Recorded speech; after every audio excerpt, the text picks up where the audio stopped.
Welcome to the GreenPilled Network podcast. If you're just joining us, we are building a coordination, a network society of thousands of hackers, dreamers, and doers using crypto to bring positive-sum digital systems to the world. This podcast features the people who are doing it, and we publish a season of episodes, 5 to 10 episodes every couple of months. This season is Impact Season. How can we manifest the meme of impact equals profit? What are the most interesting experiments in impact tracking? How can we build crypto economic systems that elevate impactful builders? These are the themes of Greenpill Impact Season 2024. One special thing we are doing this season is allowing you to collect this episode. All of the episodes during this season are available on chain. You can go to pods.media/greenpill to find the episodes and start collecting. You can also go to greenpill.network, where you can download the Greenpill book for free, join the Discord, and become a member of your local greenpill.network chapter. Today, we are talking to Matt Germonprez and Sean Goggins. Matt is the Mutual of Omaha Distinguished Chair of Information Science and Technology and Professor of Information Systems and Quantitative Analysis in the College of Information Science and Technology at University of Nebraska, Omaha. He uses qualitative field studies to research organizational engagement with open communities and the dynamics of work found in these engagements. He is also the co-founder of the Linux Foundation Community Health Analytics OSS projects. The acronym there is CHAOSS, and that is going to be the primary thing that we talk about with him on this episode is community health and analytics for open source projects. We are also joined by a board member of the CHAOSS project, Sean Goggins, who is a professor of electrical engineering and computer science at the University of Missouri.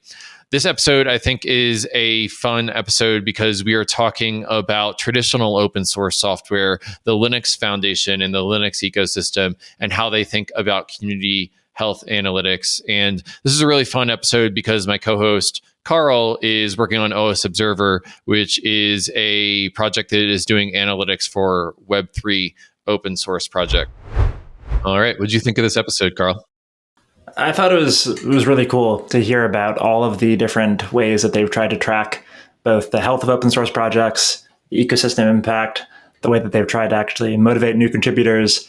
There's some really powerful metrics that they've come across. And so selfishly, I'm quite excited to try some of those out in the metrics that we're tracking for Open Source Observer. Yeah, this felt like the most Carl episode that we've done. It felt like there was just this like mirror between the CHAOSS project, which is tracking metrics of contributor retention and all these metrics associated with, you call them traces in Web 2, and what you're doing with OS Observer in Web 3. So it was a real fun to sit back and to have you interview them, because I know that you both have such deep understanding of the data of open source projects. I just feel there's so much that we can learn between what they've done and the types of things that they're trying to do in the future, and some of the problems that we're coming at with fresh perspectives, but hopefully some new tools that can really leave just crypto funding crypto and help fund more digital public goods everywhere on the internet.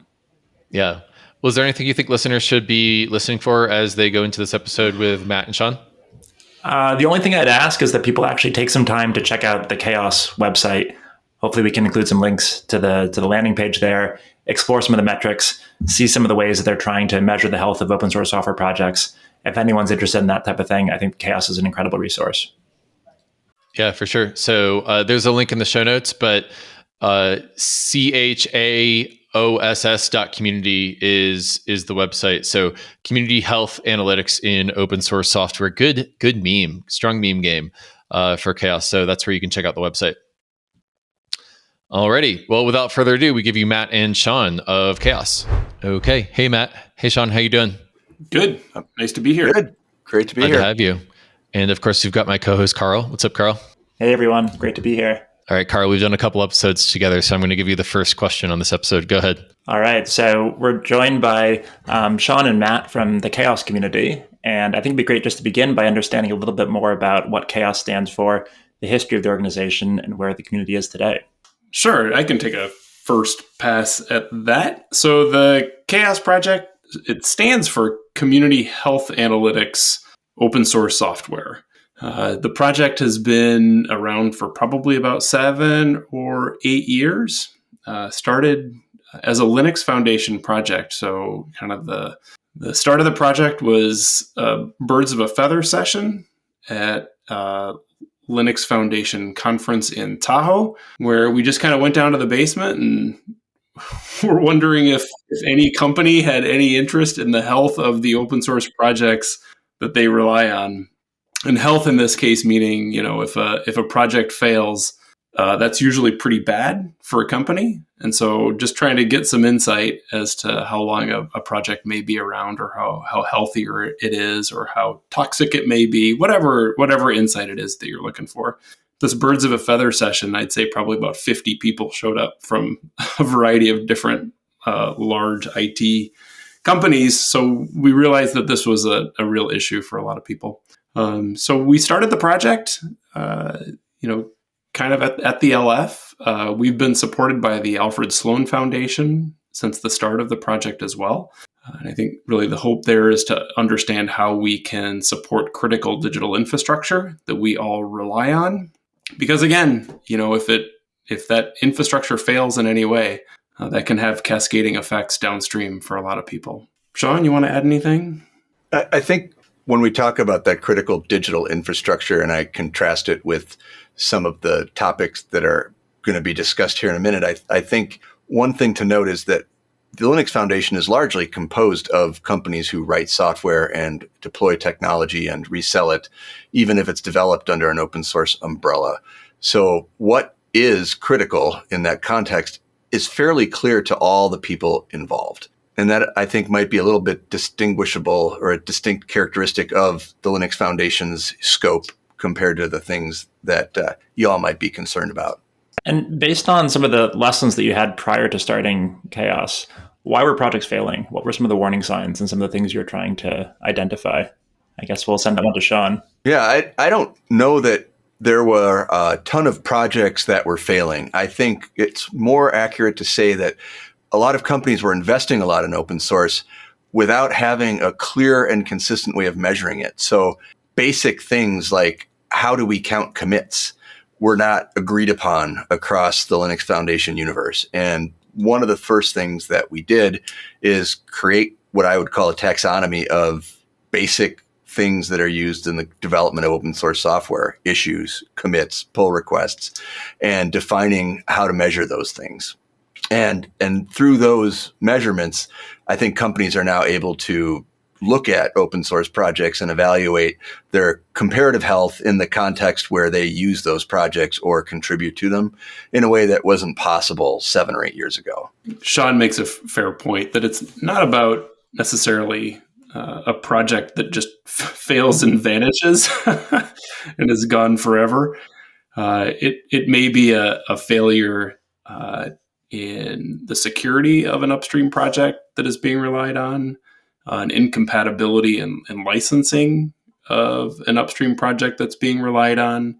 I think over time, organizations are interested in projects where they can have, strategic impact on that project in the upstream for reasons that it's easier to work in the upstream than it is to work after a release has been done and then incorporate that release into your product. And so organizations want to have insight into the communities that they're participating with for a variety of reasons. One which may be critical upstream failures, another which may be organizational influence or strategic influence. So I think Sean brings up some real good points. I was checking out the metrics that you have, and some of them had really evocative names like the elephant metric and the project burnout metric. And it sounds like these are really looking for ways of identifying what could be either critical people or things that might signal there being some risk upstream. I'd love to hear a little bit about how those metrics might be used in the real world, and what are some of the signs that people that are dependent on these things upstream might do should they see certain things that are worrying. So I think the elephant factor is a good one. And just know that we did not invent these terms. So elephant factor is an indication of how many organizations are contributing 50% of the code. So if you have one organization that's contributing more than half the code, that really indicates that project is heavily dependent on one organization. And if I'm making investments, I look at that as a risk. So many years ago, before my time on Earth, I believe, someone came up with elephant factor as a way of describing that. And we simply defined a common way of calculating it in terms of project contributions. So you'd want to see, like you do on very active projects, dozens or hundreds of organizations making contributions that total to 50%. Similarly, with what we call the bus factor, that's how many developers, individuals. It's the same thing, but for individuals. And we created standards for that. And I think for those metrics, they are pretty useful because first blush, if it's dependent on a small group of people or a small set of organizations, you probably are going to decide to be cautious about investing in that project compared to one that has a lot of uptake. Yeah, so I guess what I'm saying is that you have a mix of these indicators that you're able to track almost passively. So as long as you're able to see the GitHub repos or the org that is maintaining these, is coordinating the contributors, you're able to measure these things without needing to ask anything of the contributors. I also noticed there are some metrics that you're tracking which require people to take surveys or to do pulse checks as another way of looking at how things are going. So I'm curious how you combine these two data sets and if there's kind of one direction that you're trying to lean more in the future when it comes to gathering these types of health indicators. Yeah, that's a good question. So you are correct. We do have kind of two sets of metrics that fall down the path that you're talking about. So we certainly do have metrics that are informed from trace data that you can get from places like GitHub and GitLab. And they can speak to things around, community engagement. They can speak to things like what we were talking about before, like elephant factor. You can see those things. There are other metrics that are certainly harder to obtain via trace data. So it may be, for example, how effective or how thoughtful is your community on providing paths to leadership. So as an organization, there may be times where you would like to have a position in leadership in a community to help steer the direction of that community. But if the paths to leadership really don't exist within the community, it's difficult to have those strategic influences within that community or to have that strategic influence. So things like path to leadership may have to be discerned through a little bit more personal approach with a community than could be obtained through trace data. So how they go together is a good question. I don't know how many times we have really drawn together these two different types of data into a single view. As part of CHAOSS, we have started to develop metric models. And so each metric by itself may not be that relevant. So for example, the age of an issue or the first response to an issue, that metric alone may not be that important, but community responsiveness may be what you're looking for. So in this case, responsiveness would be a metric model that would be constructed through a variety of different metrics that are all attending to responsiveness. So issue responsiveness could be one of the metrics in that model. PR responsiveness could be another one. Slack responsiveness could be another. So there are ways that we can kind of build these up. And I would guess to your question that there are metrics models that would benefit from both a quantitative and a qualitative look at the data available to us. And I would add that when we look at the things that require surveys, I think not in all cases, but I think in many cases, the CHAOSS project is helping other open source projects reflect on how they're interacting with the rest of the contributor or developer universe. And the questions that get asked in those surveys, I think, force a reflection that leads to projects better drawing more people in. So if I am more responsive to Matt's example as a project, it's well known that if I'm responsive, people are more likely to stick around. And that leads to activity that's easily measured in all of the different trace data derived metrics. So in most cases, the trace data derived metrics are kind of telling us what's happening. And I think in many cases, the surveys and programmatic metrics are helping to help projects shape themselves to be more adept at drawing people in to contribute. Carl, I keep coming up with a question in my mind, but then I realize that you're doing OS Observer and you're like the Web3 reflection to a lot of this work that's happening at the Linux Foundation. So why don't you take the next one as well? All right. Well, that brought up a lot of thoughts when you're describing kind of getting the right balance of data that can come from traces, as well as trying to get the community to start self-reporting some of these other leading indicators. One of the things that we're working on a lot in the context of the Ethereum ecosystem is trying to decentralize some of the impact measurement. So it's one thing if projects are self-reporting. It's another thing if there's someone who could be looking across the ecosystem and trying to apply the same metrics or apply the same survey approaches across a suite of projects. It's another thing if anybody, be it a contributor, a user, someone who's impacted by one of these digital public goods, is also able to have some voice. And so trying to create that mesh network of all of these different forms of impact attestation, and then at the same time, create people who are going to be interested in analyzing that data and looking for meaning. That's one of the big problems that we're trying to solve right here. Are there any things that you've done here where you've been trying to expand the types of contributions in ways that people can measure impact, analyze that impact, and ideally try and create greater meaning from it?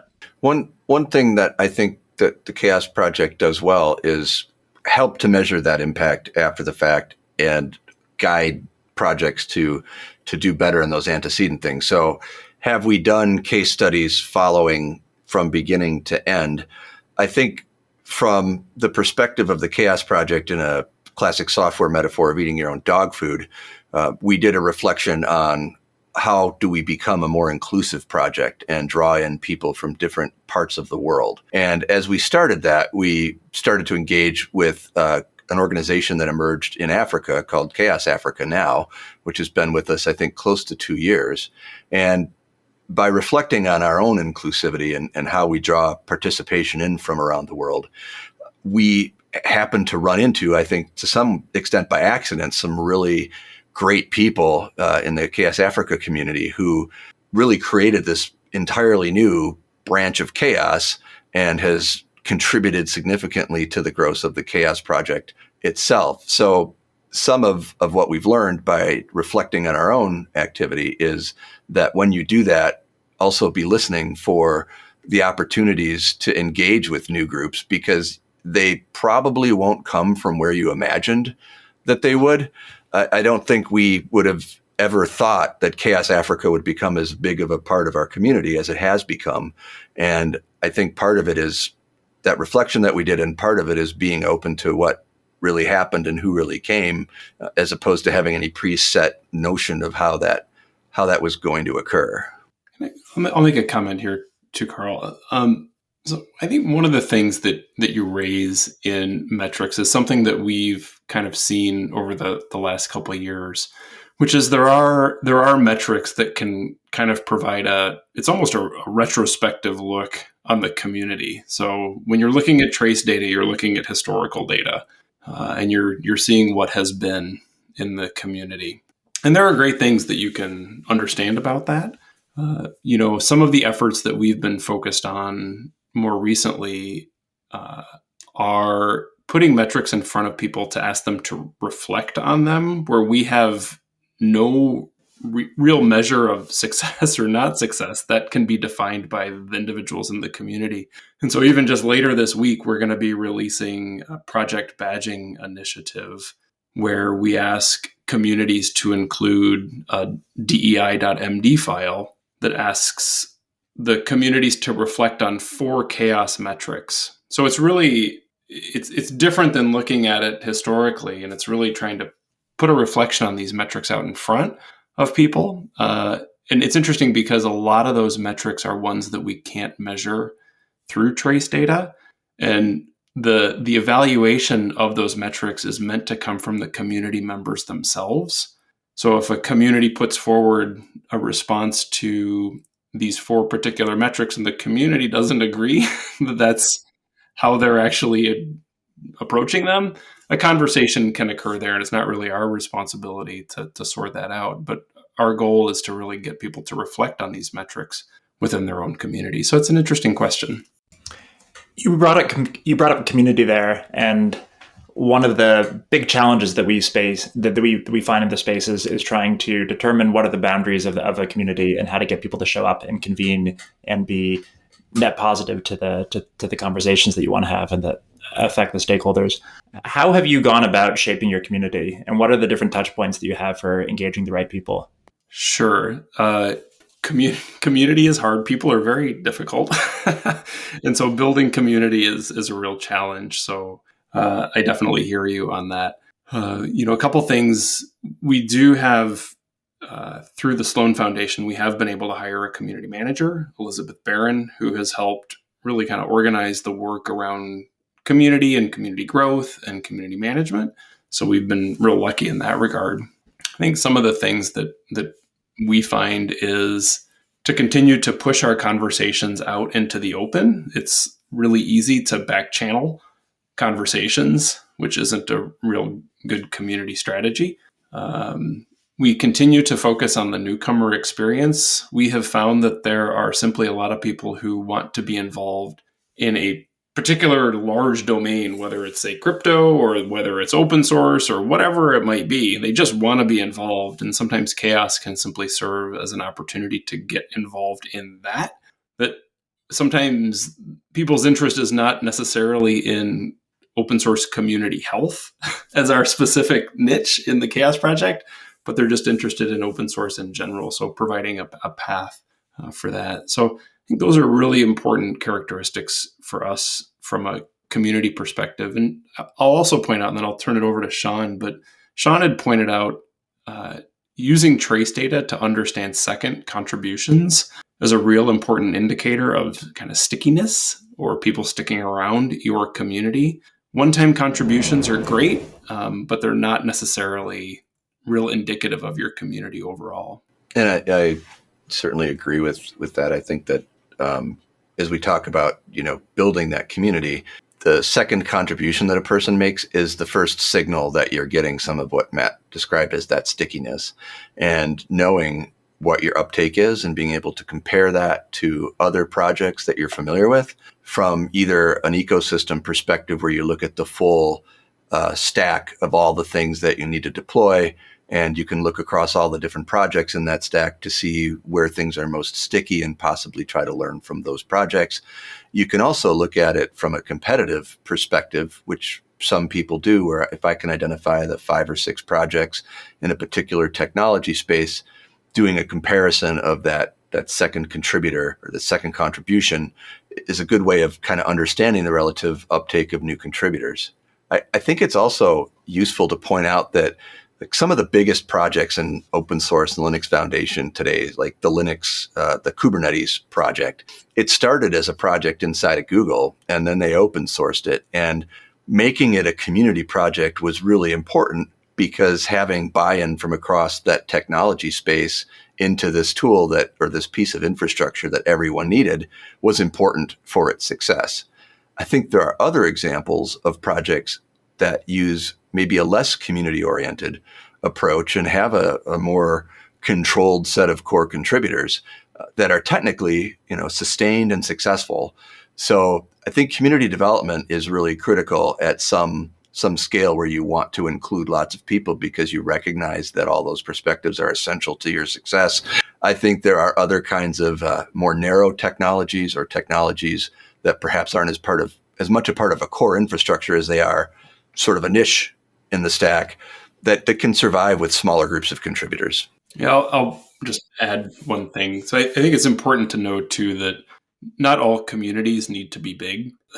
So yeah. there's this belief that you need to continue to grow the contributor base, you need to have more people.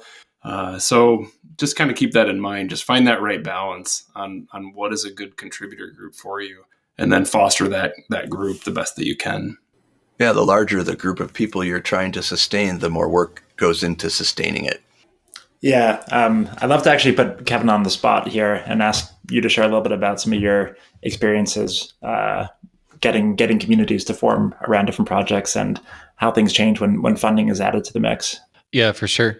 Well, I think that Gitcoin has done a good job from the start of focusing people on funding open source software, which is always kind of like our white whale, and the why before the what. And I think that that's been sort of a strong mimetic attractor to people. But when you start introducing extrinsic rewards, there's a lot of psychological studies that show that when you start rewarding people, then it changes their incentives. And what's the meme about Goodhart's law is that once a measure becomes a target, it ceases to become a good measure. So I think we've seen a lot of that in crypto. And I'll be curious to put you back in the guest seat for a sec, Carl. What you observed with OS Observer, which I'm hearing a lot of common themes between CHAOSS and OS Observer right here. What is your reaction? I mean, right now we're still at the very early stages of trying to figure out what type of community we want to attract. On the one hand, I think much like CHAOSS, we want there to be a desire for projects to participate and that they actually see benefit in having there be comparable metrics. And then in our case, we're also looking to provide a funding lens. So not only looking at the work that is happening, but also trying to understand who is funding that work. And over time, if people are pooling funds together, or there's one funder that is funding a set of projects on a recurring basis, then over time, you can actually start to measure the impact ROI. You can see, is this actually having a bigger impact than if you were to just fund every project with the same amount of money, or just do one big lump sum grant to one particular project. So those are some of the things that we're intellectually interested in. When it comes to building the community, as I said before, we want projects, we want funders to participate, but we also want to get people who are going to explore the data and come up with their own metrics, come up with their own models, come up with their own reports and narratives around the data. Right now, it's very small. It's just a few people, mostly just working because they find the problem space interesting. But we're trying right now to grow that organically and put together a group of people that are actually going to be quite motivated to combine these two data sets and bring in their own ones. I have a comment, and it just comes from this conversation. So I agree that providing funding to an open source project just kind of at large is not the easiest thing to do. The challenge comes from understanding how that money will be spent, who will receive the funds, how long those funds will go, an equity of work, whatever the issue might be. And I have no idea if this would go anywhere, but I don't really ever see open source communities signaling their ability to handle money. Like they don't signal they handle it well, or they don't signal what happens to it. It's highly variable, to be honest with you, that how one community would handle a lump sum payment would be quite different than how a different community would handle that same amount of money. And it just makes me wonder if there's any need for asking communities to signal how they would approach funds. I actually don't know that I see that really at all or ever in open source money. And I think there are these different dimensions. There's different kinds of open source. The Linux Foundation is heavily corporatized, and so the contributions are companies giving money to the Linux Foundation, which is an industry advocacy group, and then also contributing developers that these companies pay to the maintenance of these projects. It sounds like in crypto, there isn't this corporatized dimension where organizations are contributing paid developers to the project. Am I sort of jumping too far ahead? It's a whole mix of things. Yeah. Why don't you describe the landscape, Kevin? Yeah, I mean, I guess the most flowery way I can describe it is a plurality of approaches. And there's some cases in which all the developers are employed full-time by an organization. There's some times in which it's all volunteers. And then there's some times in which a project has been working for free for several years, and then they're retroactively dropped $1 million worth of tokens, and they have to figure out how to distribute them amongst their community, which can create governance problems. And I'm using governance as a very high level umbrella for the types of conversations that can happen there. And I'd say that in traditional open source, and it's been a while since I've done any traditional open source work, but it feels like money is kind of stigmatized and it's a little bit separate from the work. Whereas in crypto, it's sort of expected that you could be financially rewarded, and they mix and in some ways combust a little bit more than they otherwise would. Carl, anything to add there? The only thing that I would add is that because most of the financial transactions are happening in a way where it's very easy to trace them and to see what's actually happening after, say, a large sum of money has been given to an organization, they control an account, and anybody can see who's actually the recipient of that after it comes along. So I think it forces some harder questions earlier on about what are we going to do with this funding and where's it going to go, because that transparency is baked in. That isn't to say that there's always good answers. And in many cases, you have the same kinds of power struggles where there could be one person who feels that they deserve all of the funding. There could be another person who feels that their contributions weren't properly accounted for, incentivized, et cetera. So you have all these human issues that come. But I would say the one benefit is that you're starting from a place where people know that anybody who wants to can actually trace what's happening with the money. And the other thing I'll add there is that there's an added complication of time zone issues and cultural issues because we accept contributors all over the world. So lots of opportunities to talk past each other. Oh, sorry, Sean. It looks like you had a point to make. I'm listening, and I'm just learning about the dynamics that I think are ones that I'm not familiar with, especially the sort of financially directed part of the whole enterprise of crypto, right? So that's a different way of thinking about things than what I've observed. However, anytime you drop $1 million on people, it's going to change them. I think the other thing which is pretty interesting is that there's definitely a view that this could only be done through building a network of open source contributors. There isn't a fallback option where you could basically bring all the core devs under one corporation and do it that way. There's a variety of reasons they contribute to that, but basically the need to have a growing network of developers that are contributing different things and that are able to have some redundancy built into the system is viewed very much as something that has to exist in order for these networks to be successful. Yeah, that's part of the Linux Foundation's origin story too. It basically came into being because that would enable somebody other than a single organization to employ Linus Torvalds. I also think you're raising an interesting issue, which is there is I'll just stick with health and sustainability in the CHAOSS terms, but the health and sustainability of an open source project. There is also the health and sustainability of an ecosystem. And there's the health and sustainability of a supply chain network, which I think is even I think these are three different things. And how we build sustainability into those three different things, I think, takes a different approach. And I don't know what that is. So if you're, but it's something that we definitely think about. And I think that's something that we're going to be thinking about in 2024 for the CHAOSS project as well. Yeah, when we're working in the corporatized space, these are some of the phenomena we see. But when we're working in scientific or university software, how to sustain these projects and where the resources come from are certainly prominent concerns. Yeah, there's an interesting anecdote from a round of funding that just wrapped up recently. And there was about $100 million worth of tokens that were being given out for a variety of different types of contributions. And on the one end, you had projects that were actually bringing on users and contributing revenue directly to the funder. And then you also had things that were upstream of that. And an interesting observation was actually that because historically the developer libraries had been so underfunded, and it was known that they were critical to the ecosystem, but not properly funded or maintained, there was a pretty strong correction in this round where a very large share of the funding went to the libraries and much less funding actually went to the end user applications. And so seeing that play out and actually having there be this mechanism to correct for it was pretty powerful. I'm very fascinated to see where things are going to end up in the future, but it was certainly one anecdote at least that sometimes things will actually go in a very different direction than where you think the incentives might naturally lie. That's good to hear, by the way. Yeah, that is. Is receiving some of the support.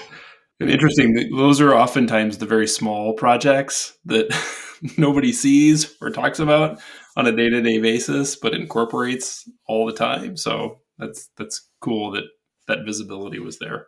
I think the other thing that people are really looking to get better at is understanding across this network, what are some of the keystone species? What are some of the projects that might be small, might be less visible, but are actually really instrumental to holding everything together?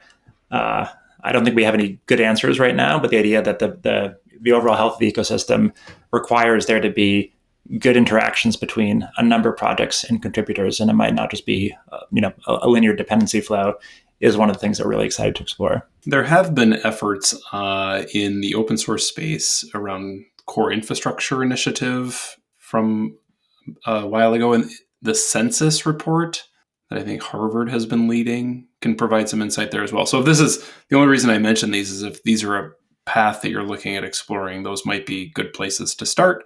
They may not answer every question that you have, but they may give you some bearings on just directions to take. Just wanted to do a quick time check. I think we got about 10 minutes to land the plane on the episode. So, Carl, you want to take the next question?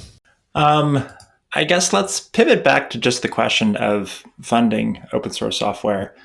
So why do you think we're in this current state right now where open source is incredibly valuable to the internet and to the digital infrastructure that we built, but has this reputation, at least, of being chronically underfunded? My perspective on that question is that you have the core infrastructure that runs the internet, if you will, that is largely developed and supported by corporations who make money off of the sale of services and packaged versions of that software around open source projects.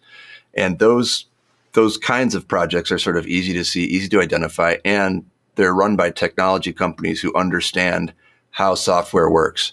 I think when you start to include companies whose core value proposition isn't in the technology space, then there's a level of learning and understanding what they actually depend on and how those things that they depend on get built that has yet to occur completely.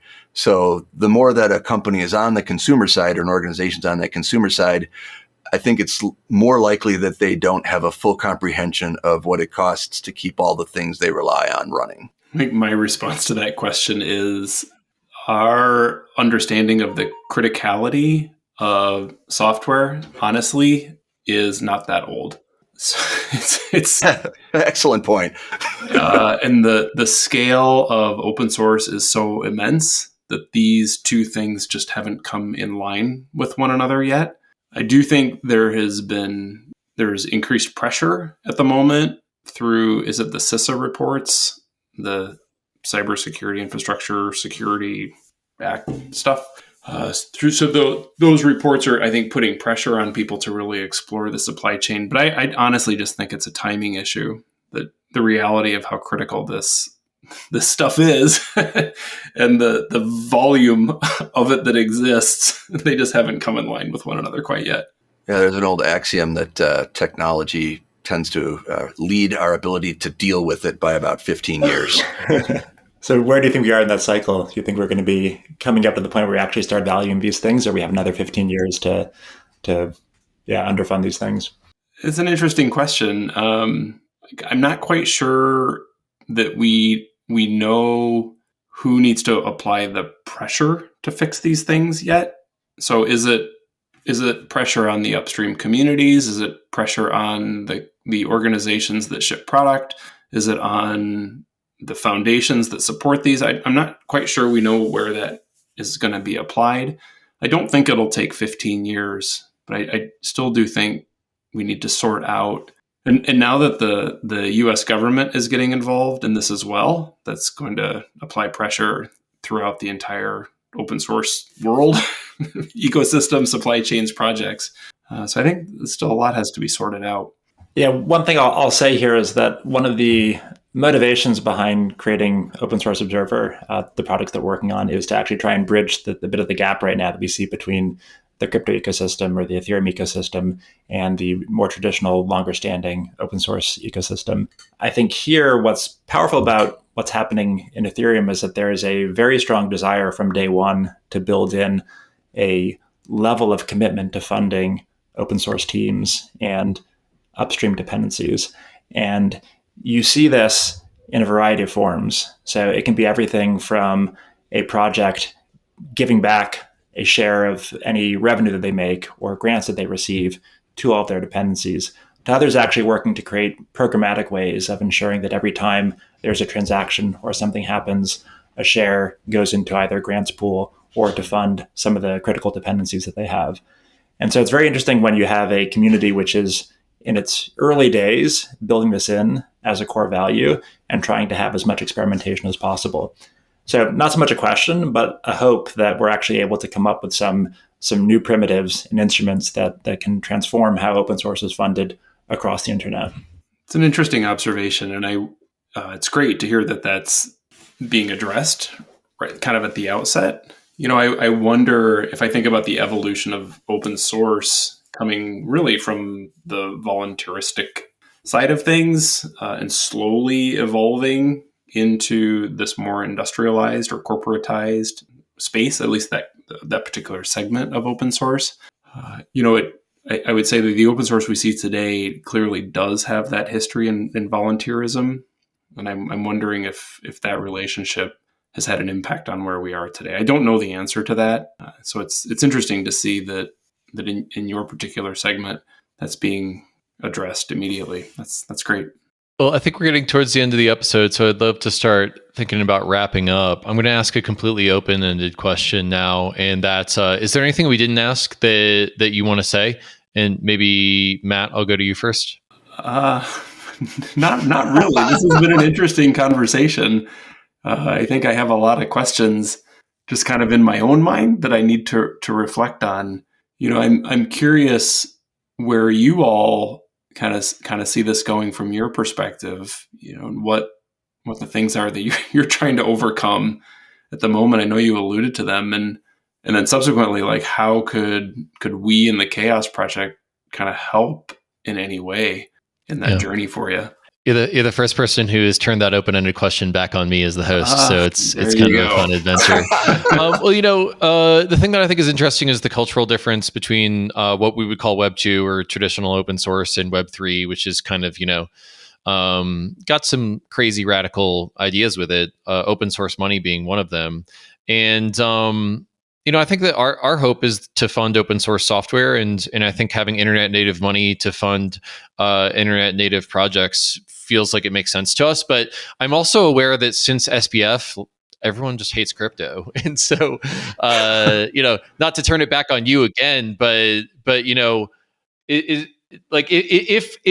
if crypto people invented a source of funding and a mechanism to get it to traditional open source funders to maintain it, would it just be poo-pooed because all crypto is a scam in your social circles, or is there a way to interoperate between these, let's call them like Gen Z millennial hipsters who are working on open source money and the people who are working on traditional open source? Like, if bridging that cultural divide feels like an important thing to me. So if I had to put a question mark at the end of this, I guess I would ask, like, is all crypto a scam to your social circles? And is there a way that we can use crypto to fund open source in your opinion?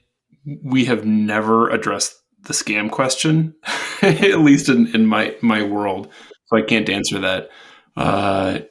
Would there be a space where crypto is a funding source for open source projects, for the sustainability of projects that matter? Could that be a positive conversation? I honestly think it could be. We'd have to think about just what that would be and how it would start. But so I don't have a great answer for you here. I know what I would start with, and that's that, like, hey, you don't throw out the whole internet because there's a couple bad websites. Please don't throw out all of crypto because someone made up a Harry Potter Sonic 69 coin. And like, we're building legitimate open source projects with real fundamentals behind them. And so let's start with not throwing the baby out with the bathwater is what I would lead with in that conversation. But I think it's on Web3 builders to prove the utility and to prove that they can be a positive sum impact on the world. Let's see, Sean, not to put you on the spot, is there anything that we didn't say that you want to talk about, or anything I didn't ask that you want to say? I'll just comment on the crypto thing and say that I think crypto is like any other space in open source where people don't evaluate security software or things like that across the board based on one project. And so I think crypto's reputation is much more broad than any one enterprise in that space. I think the question that I was wondering about is, what are the enterprises that rely on crypto, and how does each enterprise that's using these crypto stacks that you're describing evaluate and inventory the software that's core to their specific organization. And when each organization that's operating the crypto chain that you're talking about is looking at their own house internally, then I think you start to get a real good sense within each organization of which projects are critical across the board, which upstreams are essential or core. And once you have that inside your organization, you can start to talk about that across organizations. So that framing, I think, didn't come up, and I think is an interesting way to think about this space and the challenges that you're trying to overcome. Carl, I know you're doing a lot of that work on dependency analysis for organizations across the space. So excited for you to push that forward. Yeah, absolutely. I'm also happy to share some documents and some writing we've done on that. There's some things which I think are quite similar, like you said. This is just another open source domain, and many of the same dynamics are going to be equally present here. I think there are some things which are unique just because crypto has a built-in value capture mechanism. So probably the best example that I could give are examples of providers, enterprises that are effectively selling block space. And so what they care about is growing demand for that block space. And what they want to fund is teams and projects that are going to not only create more interesting ways of using that, but improve security, improve efficiency, kind of reduce some of the poor user experiences that might exist, et cetera. And so they are very interested in looking for ways of actually identifying upstream of what the user is doing, what are all the things that can make a better developer experience. Those are good concerns to have. I think creating a better developer experience does tend to increase a developer's likelihood of contributing. Yep. And what they care about is making sure the developers that come, they not only have one contribution, but they have multiple contributions. So even the example you gave of the second contributor, I think that's something that they would definitely be quite interested in looking at and how that applies. Cool. Well, it seems to me in closing this episode that we certainly have a lot to learn from CHAOSS and the work that the Linux Foundation has been doing. So I feel like we in crypto are standing on the shoulders of giants. We're standing on the entire open source movement, but especially the Linux ecosystem, which has pioneered how to build a systemically important ecosystem, operating system ecosystem. And so I'm really thankful, Matt and Sean, for you guys making the time to have this conversation with us. And hopefully we can build more social and cultural interop between our communities in the future. So thanks again. Thank you. Yeah, thanks for having us. Amen to that. Thanks so much. All right. You just heard from Matt and Sean of the CHAOSS project. I am excited about them because measuring open source contributions is one of the upstream problems from helping open source projects get funding and get recognition that they deserve for building the foundation of our digital infrastructure. Thanks again for listening to the GreenPilled.network podcast. Again, we are building a coordination, a network society of thousands of hackers, dreamers, and doers focused on using crypto and open source software to bring positive sum digital systems to the world. I think Matt and Sean are examples of that. If you value our work, you can collect this episode. All episodes of this season are available on chain. You can go to pods.media/greenpill in order to collect this episode. And while you're here, you might as well make an offering to our algorithmic overlords. Please remember to subscribe, rate, and review on your favorite podcast platform. It really helps other listeners find the regenerative crypto economics movement and build this coordination, this network society of positive sum crypto systems. Thanks again for listening. See you next time. Peace and love.